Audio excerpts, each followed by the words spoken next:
గుండె జబ్బులు ఎక్కువగా వస్తున్నాయి. సో ఎలాంటి జాగ్రత్తలు తీసుకోవాలి? చైల్డ్హుడ్ ఒబిసిటీని అరికట్టగలిగితే 50 నుంచి 70% జబ్బుల వరకు అరికట్టచ్చు. నైట్ తిన్న తర్వాత వాటర్ తాగొద్దని కొన్ని రకాలుగా మనం చూస్తున్న వీడియోలు వస్తూ ఉన్నాయి. సో నిజమేనా మేడం? పడుకునే ముందు వాటర్ ఎక్కువ తీసుకోవడం వల్ల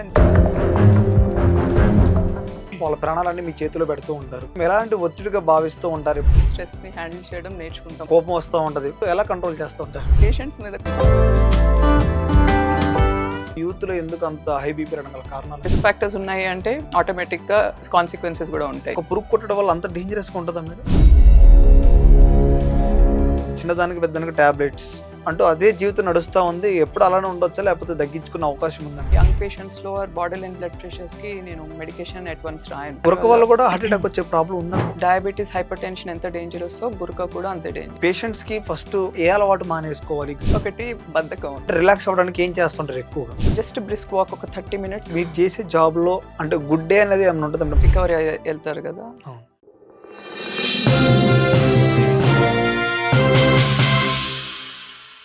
నమస్తే, వెల్కమ్ టు ఆంధ్రప్రభ. నేను వంశీ. ఈ రోజు మనతో పాటు కార్డియాలజిస్ట్ గుర్రం ప్రగతి గారు ఉన్నారు. మేడం నమస్కారం. మేడం నమస్తే. ఎలా ఉన్నారు మేడం? ఇప్పుడు మనం చూసుకున్నట్టయితే గుండె సమస్యలు ఎక్కువగా వస్తూ ఉన్నాయి. అంటే మార్నింగ్ లేచి, అంటే ప్రతి ఒక్కరికి ఏ వయసు తేడా లేకుండా మార్నింగ్ లేచిన తర్వాత ఫుడ్ ఎలా తీసుకోవాలి, ఏం తీసుకోవాలి, ఈవినింగ్ కానీ లేకపోతే ఆఫ్టర్నూన్ కానీ ఫుడ్ అనేది ఈ రోజు ఎక్కువగా ప్రిఫరెన్స్ ఎక్కువైపోయింది. ఏ ఫుడ్ పడితే ఆ ఫుడ్ తినడం వల్ల ప్రతిదీ వస్తుంది. ఎక్కువగా చూసుకున్నట్టయితే గుండె జబ్బులు ఎక్కువగా వస్తున్నాయి. సో ఎలాంటి జాగ్రత్తలు తీసుకోవాలి మేడం? గుండె జబ్బులు ఎక్కువ అవుతున్నాయి. మీరు అడిగినట్టు ఈ ఏజ్ నుంచి ఈ ఏజ్ మట్టుకు అంటే సే వయసు పైన పడ్డ వాళ్ళే డైట్లో ఉండాలి, వాళ్ళే డైట్ జాగ్రత్త తీసుకోవాలి అని కాదు. చిన్నప్పటి నుంచి మనకు అదొక సిస్టమ్ లాగా అలవాటు చేయగలిగితే పిల్లలకు కూడా, ఎందుకంటే ఇప్పుడు చైల్డ్హుడ్ ఒబిసిటీ ఊబకాయం, పిల్లల్లో వచ్చే ఊబకాయం అది నెక్స్ట్ ప్రపంచవ్యాప్తంగా ఉన్న నెక్స్ట్ జబ్బు, అది next in line. It's going to be global pandemic. So childhood ఒబిసిటీని అరికట్టగలిగితే మనం అట్లీస్ట్ 50 to 70% ఆఫ్ అంటే 50 నుంచి 70% జబ్బుల వరకు అరికట్టచ్చు. సో మనం పిల్లలకి పెట్టే మార్నింగ్ ఈ కెలాగ్స్ అని, కార్న్ఫ్లేక్స్ అని ఇవన్నీ పెడతా ఉన్నాం కదా. సో అవన్నీ ప్రాసెస్డ్ ఫుడ్, అవన్నీ అవాయిడ్ చేయాలి. ఫస్ట్ అవాయిడ్ చేయాలి. ఇంకొకటి పిల్లలకని కాదు, పెద్దవాళ్ళకి కూడా. Next important thing, breakfast miss చేయకూడదు. హెల్దీగా మనకి ఇంతకుముందు మన పూర్వీకులు కానీ మన తాతలు కానీ అందరు సజెస్ట్ చేసిన బ్రేక్ఫాస్ట్, సే ఇడ్లీ కానీ పెసరట్టు కానీ, ఇవన్నీ హెల్దీయే డెఫినెట్లీ. కాకపోతే దాంట్లో కూడా మనం ఆయిల్ ఇంటేక్ లిమిట్ చేసుకుంటే బెటర్. సో ఓవరాల్గా ఆయిల్ ఇంటేక్ లిమిట్ చేసుకొని బ్రేక్ఫాస్ట్ స్కిప్ చేయకుండా, నేను పర్సనల్గా కొంచెం ఎక్కువసార్లు తినడంలో బిలీవ్ చేస్తాను. అంటే small frequent meals, okay, which will include morning say breakfast అయిపోయిన తర్వాత సే 11 o'clock అట్లా ఒక ఫ్రూట్ బౌల్ కానీ, వెజిటబుల్ సాలెడ్ కానీ, అలాంగ్ విత్ గ్రీన్ టీ కానీ, lunch on time. So most importantly on time meals, and in between meals కూడా small meals, సే fruits కానీ, vegetables కానీ, నట్స్ కానీ, సీడ్స్ కానీ, ఇవన్నీ. సో దీన్ని మెడిటరేనియన్ డైట్ అంటాం. సో దాంట్లో ఎక్కువ ఈ మనకు న్యాచురల్గా వచ్చిన ఫుడ్స్, నట్స్, సీడ్స్, మొలకలు, వెజిటబుల్ సాలెడ్స్, ఫ్రూట్ సలాడ్స్, ఇవన్నీ ఎక్కువగా ఉంటాయి. ప్లస్ సాల్ట్ ఇంటేక్ తక్కువ ఉంటుంది. ఓవరాల్గా ఆయిల్ కన్సంప్షన్ కూడా తక్కువ ఉంటుంది డైటరీ మెడిటరేనియన్ డైట్లో.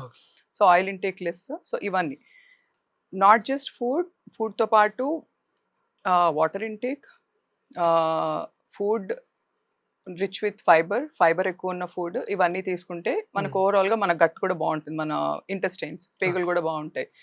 సో ఇవి ప్లస్ వీటితో పాటు స్ట్రెస్ మేనేజ్మెంట్, స్లీప్ మేనేజ్మెంట్, ఇవన్నీ కూడా ఇంపార్టెంట్. నైట్ తిన్న తర్వాత వాటర్ తాగొద్దని కొన్ని రకాలుగా మనం చూస్తున్న వీడియోలు వస్తూ ఉన్నాయి. నిజమేనా మేడం? అవన్నీ మిత్స్ అండి. అట్లీస్ట్ ఒక 2 hours ముందు మన ఫైనల్ మీల్ ఫినిష్ చేసుకోగలిగితే బెటర్. అంటే మనం బెడ్ ని హిట్ చేసే 2 hours ముందు తినగలిగితే మనకు ఫుడ్ అంతా ప్రాసెస్ అయిపోతుంది, డైజెషన్ అవుతుంది, అండ్ ఎంతో కొంత ఎనర్జీ కూడా మనము స్పెండ్ చేస్తాం 2 hours ముందు. అండ్ వాటర్ ఇంటేక్ అంటారా, just before going to bed, పడుకునే ముందు వాటర్ ఎక్కువ తీసుకోవడం వల్ల నిద్ర డిస్టర్బ్ అవ్వడం కానీ ఇవన్నీ అవుతాయి. But otherwise no active limitation. Underline అంటే గుండె జబ్బులు కానీ, కిడ్నీ జబ్బులు కానీ, ఇట్లాంటివి ఏమి ఇష్యూస్ లేకపోతే not a problem. Okay madam.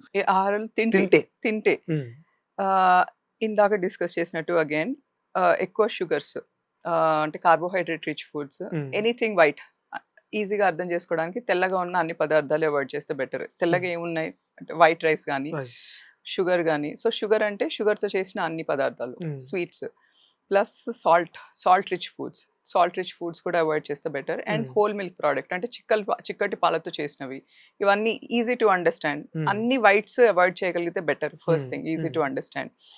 And second thing ఓవరాల్గా ఆయిల్ కంటెంట్ తగ్గించుకోవాలి మన డైట్లో.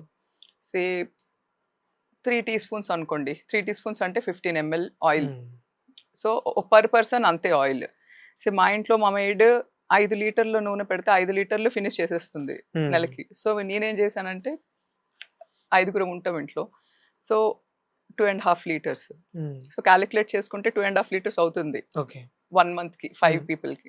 సో అంతే ఆయిల్ పెట్టాను. సో ఇంతే ఆయిల్ నీకు అవైలబుల్, దీంతోనే నువ్వు వంట చేయి అందరికి monthly.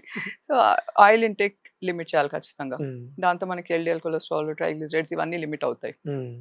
All whites, oil restriction. బయట ప్రాసెస్డ్ ఫుడ్ మనకి సో కాల్డ్ సాసేజెస్ అని, నగ్గెట్స్ అని, ఫ్రెంచ్ ఫ్రైస్ అని చూడడానికి హెల్తీగానే అనిపిస్తాయి, వెరీ వెరీ హార్మ్ఫుల్. వాటిలో సాల్ట్ కంటెంట్ ఎక్కువే, అవి చేయడానికి కూడా మనం ఎక్కువ ఆయిల్ వాడతాము. అండ్ ప్రాసెస్డ్ ఫుడ్స్ ఎప్పుడైనా కానీ దాంట్లో ప్రిజర్వేటివ్స్ ఎక్కువ ఉంటాయి. సో ఇవన్నీ ప్రాసెస్డ్ మీట్ కానీ ప్రాసెస్డ్ ఫుడ్స్ కానీ అవాయిడ్ చేయాలి. అండ్ మనం ఇంక్లూడ్ ఐడియల్లీ రెడ్ మీట్ కూడా అవాయిడ్ చేయగలిగితే బెటర్. అంత రెడ్ మీట్ కాదు, రెడ్ మీట్లో ఒక part of red meat is healthy, కాకపోతే మన కంట్రీలో ఆ డిఫరెన్సియేషన్ లేదు. సర్లాయిన్, టెండర్లాయిన్ అనే చిన్న పార్ట్స్ ఉంటాయి రెడ్ మీట్లో. సో అవి మనకి స్పెసిఫిక్గా దొరికితే చాలా మంచిది అది, బికాస్ దాంట్లో ప్రోటీన్ కంటెంట్ ఎక్కువ ఉంటుంది, ఫ్యాట్ తక్కువ ఉంటుంది, ఇట్ ఈస్ టేస్టీ ఆల్సో. కానీ మనకు ఆ డిఫరెన్సియేషన్ ఉండదు, మనకు మీట్ ప్రాసెసింగ్ అంత పర్ఫెక్ట్ లేదు మన కంట్రీలో. సో రెడ్ మీట్ కూడా అవాయిడ్ చేయగలిగితే better. And you can have chicken, ఫిష్లో మంచి గుడ్ కొలెస్ట్రాల్ ఉంటుంది, ఫ్యాటీ ఫిష్ ఉంటాయి కొన్ని specialised fish, salmon fish, tuna fish, ఈ ఫిష్ ఒకటి ఇంక్లూడ్ చేసుకుంటే బెటర్. ఫ్రూట్స్, వెజిటబుల్స్, ఎందుకంటే వీటిలో vitamins, minerals, fibre, water content అన్నీ ఉంటాయి. ఓకే, సో వీటి వల్ల ఏమవుతుందంటే మనకు ఓవరాల్గా మన షుగర్స్ మెయింటైన్ అవుతాయి, కొలెస్ట్రాల్ లిమిట్లో ఉంటుంది, బ్లడ్ ప్రెషర్ కూడా మెయింటైన్ అవుతుంది. డాక్టర్ లైఫ్లో ధైర్యంగా ఉంటారని, అయితే ప్రశాంతంగా ఉంటారని చెప్తూ ఉంటారు, మనం చూస్తూ ఉంటాం. ప్రజలకు తెలియాల్సిన విషయాలు ఏమైనా ఉన్నాయా మీ దగ్గర? మమ్మల్ని మేము చూపించుకునే విధానం అంతే. అంటే నా దగ్గరికి ఎవరైనా వచ్చి నాకు లైఫ్ స్ట్రెస్ఫుల్ గా ఉంది, స్ట్రెస్ ఎక్కువ ఉంది, టెన్షన్ అవుతుంది, యాంగ్జైటీ అవుతుంది, 23-24 year old పీపుల్ వచ్చి అంత స్ట్రెస్ ఏముంది అంటే ఐటీ ఎంప్లాయీ లేకపోతే ఏదైనా business, what ever it is, నేను ఒకటే అంటాను, మా వర్క్ అంటే మోర్ స్ట్రెస్ఫుల్ ఏది ఉంటుంది, ఎందుకంటే వి సీ సంబడి డైయింగ్, మా కళ్ళ ముందే చనిపోతూ ఉంటారు పేషెంట్స్. ఎంతో చేసినా కానీ సమ్ టైమ్స్ సేవ్ చేయలేకపోవచ్చు, because ultimately we are not gods. Or ఒక ప్రొసీజర్ చేసిన తర్వాత ఇంటికి వెళ్ళి కూడా ఆ పేషెంట్ ఎలా ఉంటాడు, యూరిన్ అవుట్పుట్ వస్తుందా లేదా, హిమోగ్లోబిన్ డ్రాప్ ఉంటుందా, బ్లడ్ థిన్నర్స్కి బ్లీడింగ్ అవుతుందా, ప్రొసీజర్ చేసిన తర్వాత ఏ బ్రెయిన్ స్ట్రోక్, మళ్ళీ సెకండ్ హార్ట్ స్ట్రోక్, ఇట్లాంటివన్నీ ఇంటికి వెళ్ళిన తర్వాత కూడా 11-12 వరకు కూడా ఫోన్ కాల్స్ వస్తూ ఉంటాయి. ఐ డోంట్ థింక్ ఇంకా మా ప్రొఫెషన్ కంటే వేరే ఏ ప్రొఫెషన్ అంత స్ట్రెస్ఫుల్ ఉంటుందో తెలియదు, బట్ ఇట్స్ అది that's the way we adapt or change. స్ట్రెస్ని మేనేజ్ చేసుకోగలగాలి బేసిక్గా. ఐ విల్ నాట్ సే ఆ డాక్టర్స్కి స్ట్రెస్ లేదని కాదు, స్ట్రెస్ ఉంది, స్ట్రెస్ వల్ల ఇంప్లికేషన్స్ కూడా ఉన్నాయి, చాలా మంది డాక్టర్స్ కూడా యంగ్ డాక్టర్స్ చనిపోతున్నారు. సో మాకు కూడా స్ట్రెస్ ఉంటుంది, స్ట్రెస్ని హ్యాండిల్ చేయడం నేర్చుకుంటాం. స్ట్రెస్ అనేది వచ్చినప్పుడు దాన్ని కొంచెం ఎక్కువ కోపం వస్తూ ఉంటుంది అందరికి మనుషులు అన్న తర్వాత, సో ఎలా కంట్రోల్ చేస్తూ ఉంటారు మీరు? కోపం వస్తుంది కానీ పేషెంట్స్ మీద రాదు సంభవ్. సమ్టైమ్స్ పేషెంట్ అటెండెన్స్ మీద ఒక్కోసారి వస్తుంది, కానీ అది కనిపించదు బయటికి. పేషెంట్స్ మీద అయితే రాదు. అంటే వాళ్ళకి అంత హక్కు, అన్ని రైట్స్ ఉన్నాయి వాళ్ళకి, వాళ్ళు అలాగే ఉంటారు. సో ట్రైనింగ్ కూడా అట్లానే మాది. సో పేషెంట్స్ మీద కోపం ఎప్పుడు రాదు, అటెండెన్స్ మీద సమ్ టైమ్స్ వస్తుంది, కానీ అది ఎక్స్ప్రెస్ చేయము. వాళ్ళ ప్రాణాలన్నీ మీ చేతిలో పెడుతూ ఉంటారు, సో మీరు ఎలాంటి ఒత్తిడిగా భావిస్తూ ఉంటారు ఎప్పుడైనా ఇలాంటివి? అది డెఫినెట్లీ ఒత్తిడి అండి. అంటే ఒక లైఫ్ అంటే అది ఒక పేషెంట్ లైఫ్ మాత్రమే కాదు, ఆ ఫ్యామిలీ మొత్తం సంబంధించింది కదా, అది చాలా పెద్ద రెస్పాన్సిబిలిటీ. రాదర్ ఎట్లా మేనేజ్ చేస్తామంటే ఇట్స్ ప్రాక్టీస్ అంతే, ఇంకా ఇట్స్ ప్రాక్టీస్. కానీ మైండ్ఫుల్నెస్, మెడిటేషన్, ఆర్ ఎక్కువ కేసెస్ డీల్ చేస్తూ ఉంటే ఎట్లా ఒక్కొక్క పేషెంట్ ఒక్కొక్కటి, బేసికలీ ఒక్కొక్క పేషెంట్ ఒక్కొక్క డిఫరెంట్ జబ్బు. సో ఎంత ఎక్కువ హ్యాండిల్ చేస్తే అంత పర్ఫెక్షన్ వస్తుంది డీల్ చేయడం కానీ, ఎమోషనల్గా బ్యాలెన్స్ చేసుకోవడం కానీ, ఇవన్నీ. మీతో మాట్లాడుతూ ఉంటారు కదా, ఆపరేషన్కి వెళ్ళినప్పుడు సమయం నేను బతుకుతానా లేదా నేను చనిపోతానా లేదా అవసరం అవన్నీ చెప్తే ఏమన్నా విన్నారా మీరు? ఎలాంటి అని చెప్పడం జరుగుతుంది? ఒక చిన్న ఎగ్జాంపుల్, రీసెంట్గా అంటే ఒక సిక్ పేషెంట్, తను హార్ట్ అటాక్తోనే వచ్చారు. తనకి యాక్చువల్గా సర్జరీ అవసరం పడుతుంది, సర్జికల్ డిసీజ్. యాంజియో చేసాము, అన్ని మేజర్ ఆర్టరీస్లో బ్లాక్స్ ఉన్నాయి, సర్జరీకి యాక్చువల్గా సర్జరీ అవసరం పడుతుంది ఆ పేషెంట్కి. కానీ సర్జన్ డినై చేశారు, సర్జికల్లీ వెరీ హై రిస్క్ అని డినై చేశారు. ఎందుకంటే ఆల్రెడీ ఒక బిలోని యాంపుటేటెడ్, అంటే ఒక కాలు తీసేయబడి ఉంది, సో ఇంకొక కాళ్ళు కూడా టోస్ లేవు, సో ఆమెకు వూండ్ హీలింగ్ కూడా డిలే అవుతుంది, గ్రాఫ్ట్స్ తీసుకోవడానికి ప్లేస్ లేదు. సో అందుకనే సర్జికల్గా టర్న్ డౌన్ కేసు అనమాట అది. సో అందుకని మేము తీసుకున్నాం ఆ పేషెంట్కి, బికాజ్ ఎంతో కొంత సర్క్యులేషన్ రావాలి ఆమె గుండెకి, లేకపోతే ఆమె బ్రతికే ఛాన్స్ అస్సలే లేదు. సో అట్లా అని తీసుకున్న పేషెంట్ తను. సో తీసుకోగానే తను అంటే డైలీ ఆల్మోస్ట్ ఒక 10 days నుంచి హాస్పిటల్లోనే ఉంది తను. సో రాగానే వచ్చావా డాక్టర్ అమ్మ అని నవ్వుతా చెప్పింది నాకు. అంటే నో, మనకు తెలుస్తుంది కదా పేషెంట్ ఎంత సిక్ ఉన్నారు అని. సో వాళ్ళు రికవర్ అవుతామని అనుకుంటారు, అట్లానే వెళ్తారు. సో అన్నీ మొత్తం చేసాము, క్లీన్ ప్రొసీజర్, అంత కాంప్లెక్స్ ప్రొసీజర్ అయినా కానీ రిజల్ట్ చాలా బాగా వచ్చింది ఆ పేషెంట్ది. అంతా బయటకు వచ్చాము, అటెండెంట్స్తో కౌన్సిల్ చేస్తున్నాము, విదిన్ ఫ్యూ మినిట్స్ మళ్ళీ కార్డియాక్ అరెస్ట్ అయింది తనకి on table. So we could not rescue her, but నాకు ఆ స్మైల్ గుర్తుండిపోయింది ఆమెది. That smile still haunts me. Attendants తోనే ఉన్నా నేను ఆ రోజు అంతా 2 hours 3 hours, నాకు కదలేకపోయాను నేను. అంటే అనిపిస్తుంది కదా ఏమి చేయకుండా వదిలేసి నాకు కొన్ని రోజులు బతికేదేమో అని. కానీ కొంతమంది జబ్బు ఎలా ఉంటుందంటే హార్మ్ చేయాలని ఏ ట్రీట్మెంట్ చేయం కదా. ఆ జబ్బుతో బ్రతికే ప్రాణం పోయే రిస్క్ 70 నుంచి 80% ఉంటే మేము చేస్తే 1 to 2% ఉంది అనుకోండి. కానీ ఆ 1 to 2%లోకి ఏ పేషెంట్ వస్తాడో కూడా చెప్పడం కష్టం. ఇట్స్ హ్యూజ్ రెస్పాన్సిబిలిటీ అండ్ చాలా ఎమోషనల్ బ్రంట్ ఉంటుందండి, ఎమోషనల్ ట్రామా ఉంటుంది, ఫ్యామిలీకే కాదు మాకు కూడా ఉంటుంది. డాక్టర్స్ అలాంటి ఏముండవు అసలు, ఉండకూడదు అంటారు కానీ at the end of the day మనుషులమే కదా, సో ఉంటుంది. చాలా మంది పేషెంట్స్ వాళ్ళు ఏడుస్తా ఉంటే వాళ్ళని పట్టుకొని నేను ఏడ్చిన రోజులు కూడా ఉన్నాయి. వీఆర్ నాట్ రాక్స్ కదా. ఇప్పుడున్న యూత్ లో ఎక్కువగా పల్స్ అంటే బీపీ ఎక్కువగా ఉండటం కానీ, కోపం ఎక్కువ రావడం, దీని వల్ల హై బీపీ వల్ల స్ట్రోక్ అనేది రావడం గల కారణాలు ఎందుకని మేడం? ఎక్కువ యూత్ లో ఎందుకు అంత హై బీపీ రావడం గల కారణాలు అంటే ఏం చెప్తారు? ఇంతకు ముందు ఉన్నట్టు లేదు కదా ఇప్పుడు. ఇంతకు ముందు మన 4 fathers కానీ, ప్రీవియస్ జనరేషన్స్ 4-5 జనరేషన్ మన తాతలు కానీ వాళ్ళంతా కష్టజీవులే కదా, అంత కష్టపడి ఎర్న్ చేసుకున్నది. మనకి ఇప్పుడు అట్లా లేదు. ఇప్పుడు మనకు ఎర్నింగ్కి కూడా మనకి డిఫరెంట్ మొడాలిటీస్ ఉన్నాయి. ఇప్పుడు అంత బిజినెస్ అనో లేకపోతే డెస్క్ బౌండ్ వర్క్ అనో ఫిజికల్గా మనం ఎగ్జర్ట్ అయ్యి డబ్బులు సంపాదించే సిచ్యుయేషన్ లేదు ఇప్పుడు. కూర్చొనే చేస్తున్నాం అన్ని. మనం కూర్చొనే చేసినప్పుడు మనకి ఆటోమేటిక్గా యాక్టివిటీ తగ్గిపోతుంది బాడీకి. యాక్టివిటీ తక్కువ ఇప్పుడు అంతా స్టెప్ కౌంట్స్ అంటున్నారు కదా, సో ఆటోమేటిక్గా స్టెప్ కౌంట్ తగ్గిపోతుంది. ఓకే, యాక్టివిటీ లేదు. ఈ ఇంట్లో వంట చేసుకొని తీసుకెళ్లే టైం లేక అక్కడ ఏది దొరికితే అది, ఆఫీస్లో ఏది దొరికితే అది తింటూ ఉంటారు. So diet is not healthy definitely. Sleep hampered, ఎందుకంటే వాళ్ళకి కొన్ని గోల్స్ సెట్ ఉంటాయి, గోల్స్ మీట్ అవ్వాలి, సో ఆ స్ట్రెస్ ఉంటుంది. అండ్ ఎరాటిక్ టైమింగ్స్, ఈ షిఫ్ట్ వర్కర్స్ ఉంటారు, ఎస్పెషల్లీ యుఎస్ బేస్డ్ కంపెనీ అంటారు, దేసే 3 o'clock మార్నింగ్ 3 o'clock నుంచి 2 o'clock వరకు, ఆఫ్టర్నూన్ 2 o'clock వరకు. అదేం షిఫ్ట్ అంటే నువ్వు 3 o'clockకి పని చేయాలంటే 2 o'clockకి లేవాలి. నువ్వు ఎప్పుడు పడుకుంటావు, ఎప్పుడు లేస్తావు, అసలు నీ టైమింగ్ ఏంటి? నువ్వు పడుకునే టైంకి ఇంట్లో అందరు యాక్టివ్గా ఉంటారు. So during the day sleep is disturb. Sleep కాన్స్టెంట్గా ఎఫెక్ట్ అవుతుంది. స్ట్రెస్, నీడ్లెస్ టు మెన్షన్, ఇవన్నీ గోల్స్ మీట్ అవ్వాలనే ఒక స్ట్రెస్ ఒకటి. Okay, and no exercise. Obviously ఈ ఎరాటిక్ టైమింగ్స్ వల్ల ఎక్సర్సైజ్ లేదు. నాట్ జస్ట్ దాట్, మనం కొన్ని తెచ్చుకునేవి ఉన్నాయి కదా, అడిక్షన్స్ ఉన్నాయి, స్మోకింగ్ కానీ, ఆల్కహాల్ కానీ, రిక్రియేషనల్ డ్రగ్స్ అంటారు కదా, మాదక ద్రవ్యాలు, ఇవన్నీ ఎవ్రీథింగ్ అన్నీ కాంపౌండ్ అయ్యి ఫస్ట్ ఆఫ్ ఆల్ ఒబెసిటీతో స్టార్ట్ అవుతుంది, ఓవర్ వెయిట్తో స్టార్ట్ అవుతుంది, బార్డర్ లైన్ షుగర్స్తో స్టార్ట్ అవుతుంది, కొలెస్ట్రాల్ డిరేంజ్మెంట్, ఇవన్నీ ల్యాక్ ఆఫ్ స్లీప్, స్ట్రెస్, వీటి వల్ల బ్లడ్ ప్రెషర్ షూట్ అప్ అవుతుంది. సో ఒకసారి రిస్క్ ఫ్యాక్టర్స్ ఒకటి స్ప్రౌట్ అయిందంటే బాడీలో, దట్స్ ఆల్. ఒక్క ఒబెసిటీ ఒకటి స్టార్ట్ అయింది అనుకోండి, అక్కడ నుంచి diabetes, hyper tension, cholesterol, hyper cholesterol, everything, sleep issues. So obviously risk factors ఉన్నాయి అంటే ఆటోమేటిక్గా కాన్సిక్వెన్సెస్ కూడా ఉంటాయి. నాట్ జస్ట్ హార్ట్ స్ట్రోక్ కానీ, బ్రెయిన్ స్ట్రోక్ కానీ, ఈ మధ్య క్యాన్సర్స్ కూడా చూస్తున్నాము చాలా ఎర్లీగా. సో మీరు ఇప్పుడు చూసుకున్నట్టయితే అంటే హార్ట్ అటాక్ అనేది ఛాతీలో నొప్పి వస్తూ ఉంటుంది అంటారు, దానికి గ్యాస్ ప్రాబ్లం అనుకోవచ్చు, లేకపోతే నిజమా? మన భయంలో కూడా ఒక్కోసారి నిజమైపోతూ ఉంటుంది. సో దానికి ఒక క్లారిటీ ఇవ్వండి. ఒకటి, భయము మాత్రం గుండె జబ్బు కింద కన్వర్ట్ అవ్వదు. ఓకే. సో అది అగైన్ భయము, anxiety related chest pain is different. Okay.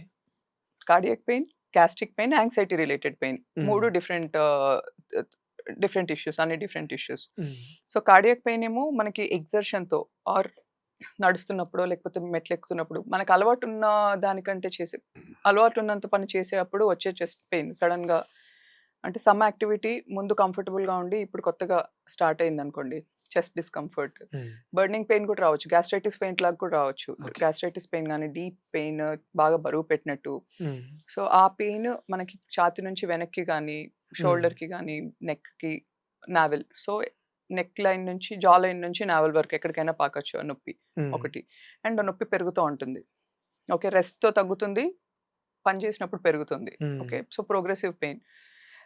దాంతో పాటు అసోసియేటెడ్ ఆయాసం గాని, గుండె దడ గాని, బాగా చెమటలు పట్టడము, సడెన్‌గా వామిటింగ్స్ అవ్వడం ఇవన్నీ కార్డియాక్ సింప్టమ్స్. అదే గ్యాస్ పెయిన్ మనకి ఒక్కోసారి ఫుడ్‌తో రిలేటెడ్ ఉండొచ్చు. ఆహ్, కొంతమందికి తిన్నక ముందు వస్తుంది. కొంతమందికి తిన్న తర్వాత వస్తుంది. ఎసెన్షియల్లీ ఫుడ్‌తోనే అసోసియేటెడ్ ఉంటుంది.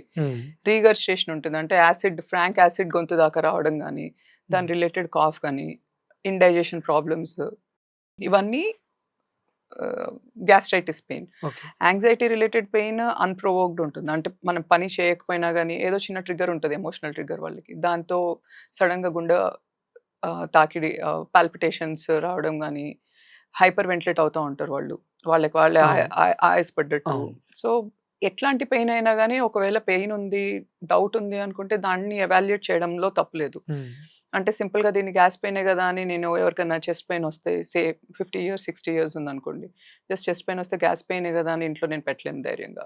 Not just 50, 60 years. మా డాక్టరే రీసెంట్‌లీ తనకి పెయిన్ వస్తా ఉంటే హిమ్సెల్ఫ్ ఆయనకైనా యాంటాసిడ్ యేసుకొని టాబ్లెట్స్, యాసిడిటీ టాబ్లెట్స్ యేసుకొని ఇంట్లోనే ఉన్నారు. నెక్స్ట్ డే వచ్చి మార్నింగ్ ఆ పెయిన్ అట్లనే పర్సిస్ట్ అయింది. నెక్స్ట్ డే చూస్తే అది హార్ట్ అటాక్ ఉంది. Oh! Heart attack which required surgery, bypass surgery. అంత సిగ్నిఫికెంట్ ఆర్ సివియర్ డిసీజ్ ఉంది. He was 31 year old. No addictions again, no comorbidities, only కొంచెం ఒబీస్ ఉంటారు అంతే. So, you never know. Okay. Doubt ఉన్నప్పుడు rule out చేసుకోవాలి. Okay madam. BP తర్వాత tablets ఇవే మన జీవితం అంతా హ్మ్. ప్రతిదానికి చిన్నదానికి పెద్దదానికి టాబ్లెట్స్ అంటూ అదే జీవితం నడుస్తా ఉంది. ఎప్పుడు అలానే ఉండొచ్చా? లేకపోతే తగ్గించుకునే అవకాశం ఉందా మేడం టాబ్లెట్స్ అనేది?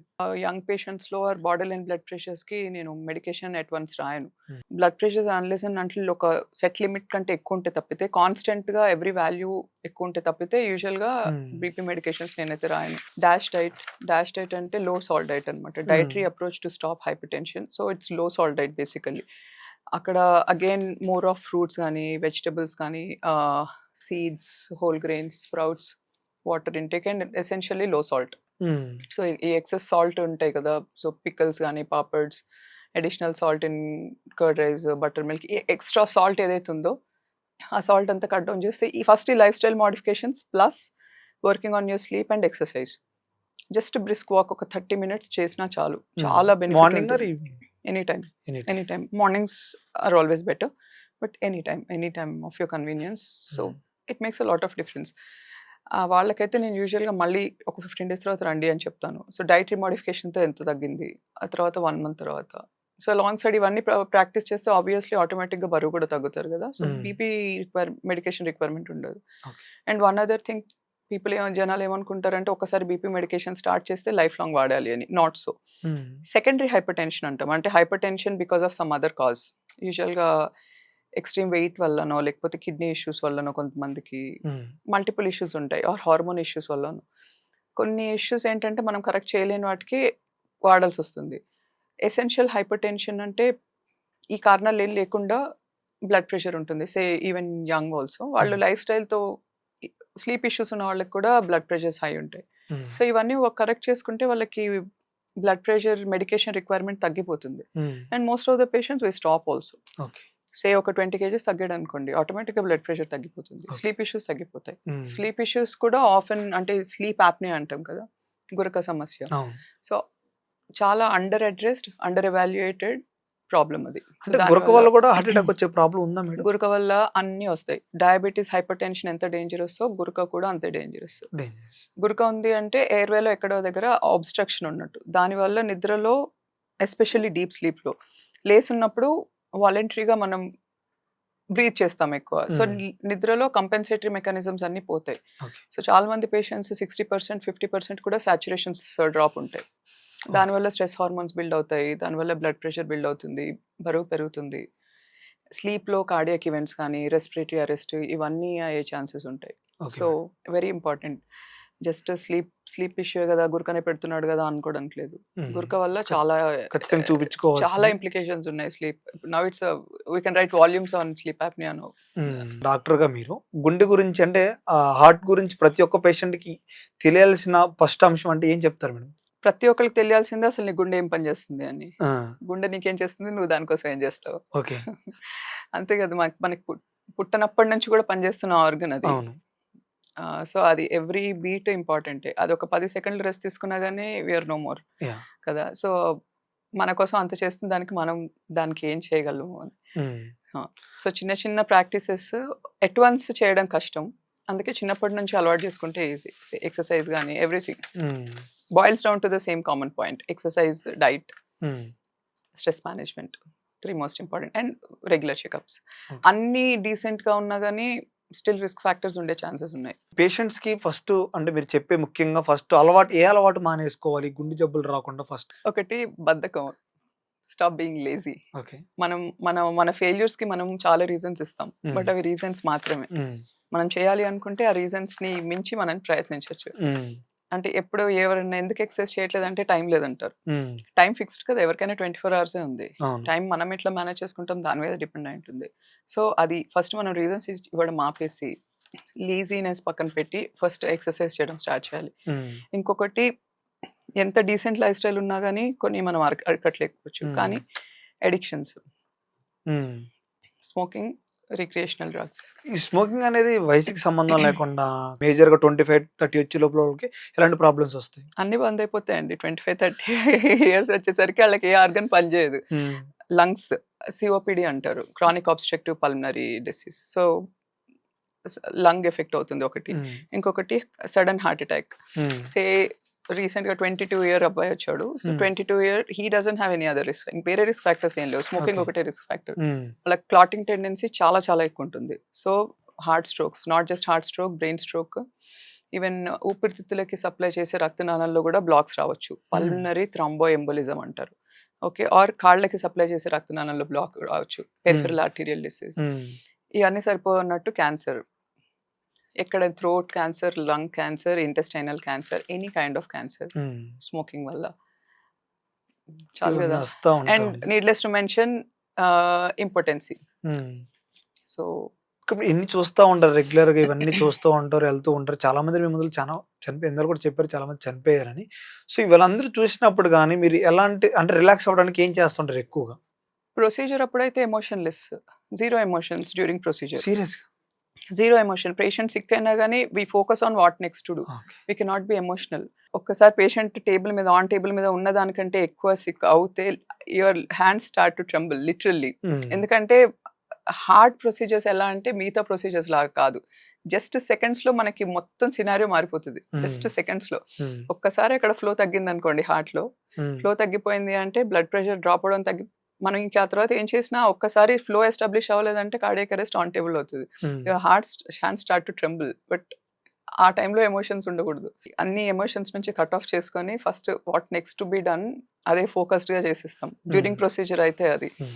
ఆహ్, ఆహ్, ప్రొసీజర్ అయిన తర్వాత everything is under control more or less. Procedure is the most stressful thing మాకు. ప్రొసీజర్ తర్వాత ఐసీయూ మేనేజ్‌మెంట్ స్టిల్ మనకెంతో కొంత టైం ఇస్తుంది. కార్డియాక్ అరెస్ట్ అవ్వని సిట్యుయేషన్స్‌లో మనకెంతో కొంత టైం ఉంటుంది పేషెంట్‌ని అడ్రెస్ చేయడానికి. ఇవన్నీ అయిపోయిన తర్వాత ఎంతో కొంత అల్టిమేట్‌గా రిలాక్సేషన్ ఈస్ నేనైతే once I'm back home I try to meditate.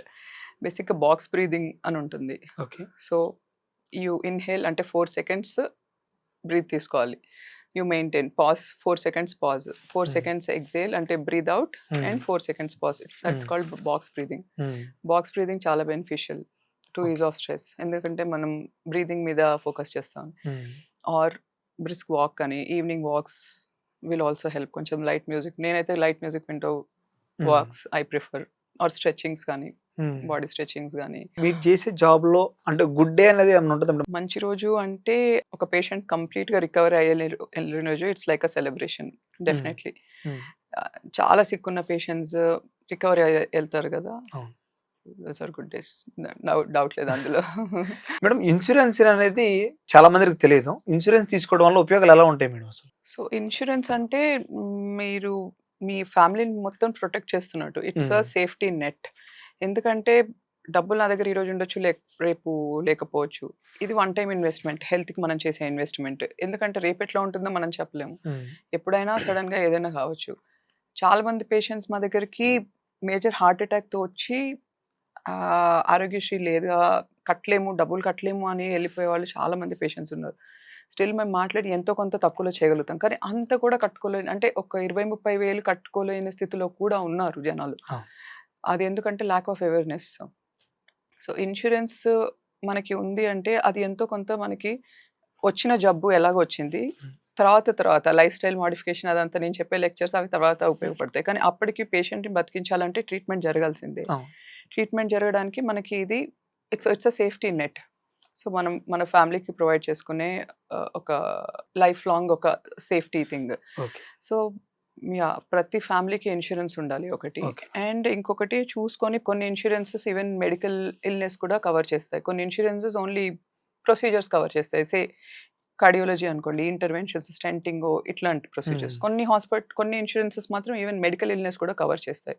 So ఎక్కడ కవరేజ్ ఎట్లా ఉంది? మాక్సిమం బెనిఫిట్ దేనితో ఉంది? We should not look at privileges. ఆ తర్వాత మనం ఎంత పెద్ద రూమ్‌లో ఉంటాను నేను, ఎన్ని లగ్జరియస్ థింగ్స్ ఉంటాయి.